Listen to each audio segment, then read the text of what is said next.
नमस्कार दोस्तों, एक नई कहानी, नई माँ, गृह लक्ष्मी की एक लघु कहानी।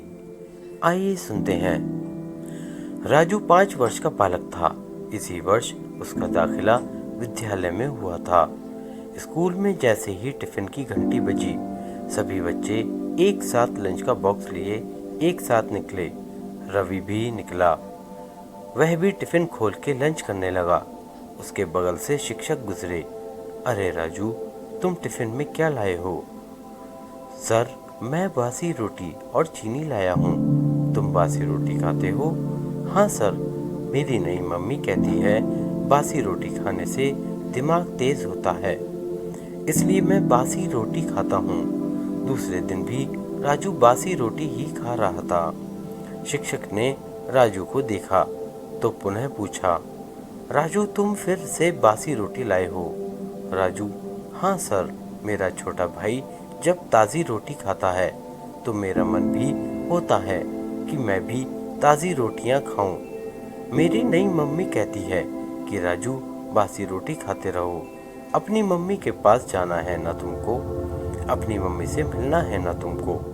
सर, मेरी माँ भगवान जी के पास गई है मेरे लिए खिलौने लेने, ऐसे मेरे पापा कहते हैं मुझसे जब मैं माँ के पास जाने की जिद करता हूँ तो। सर, अगर आपको भी अपनी मम्मी के पास जाना हो तो आप भी बासी रोटी खाइएगा। अब राजू को उसके विद्यालय में दूसरे बच्चे बासी रोटी बोलकर चिढ़ाने लगे थे। आज उसके शिक्षक ने कहा, राजू, कल अपने पिताजी को बुला लाना, मुझे उनसे बात करनी है। राजू के पिता दूसरे शहर में कार्यरत थे। दूसरे दिन वो राजू के स्कूल नहीं जा सके। राजू आज स्कूल नहीं गया था। उसकी मम्मी बर्तन धो रही थी। राजू को घर में ही देखा तो पूछा कि स्कूल क्यों नहीं गया। राजू बहुत ही मासूमियत से बोला, मम्मी, स्कूल में सभी मुझे बासी रोटी बोलकर चिढ़ाते हैं और पापा को टीचर ने बुलाया था।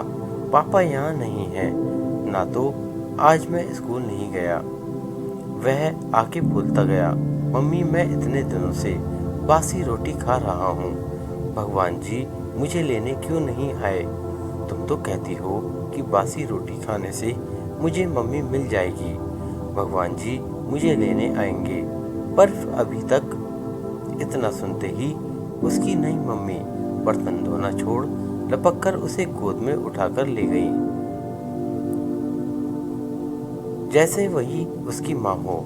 चूमने लगी, इतना चूमने लगी जैसे वर्षों से कई बिछड़ी हुई माँ अपने बच्चे से मिली हो। उसका ममत्व जाग गया था। वह उसे प्यार करने से खुद को रोक नहीं सकी।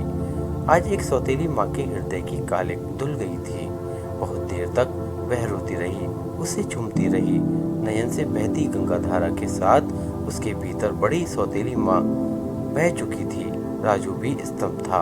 वह रोते हुए माता के आंसू को पूछते हुए कहने लगा, भगवान ने मेरी माता को भेज दिया है। नहीं माँ, मेरा बासी रोटी खाना सफल हुआ।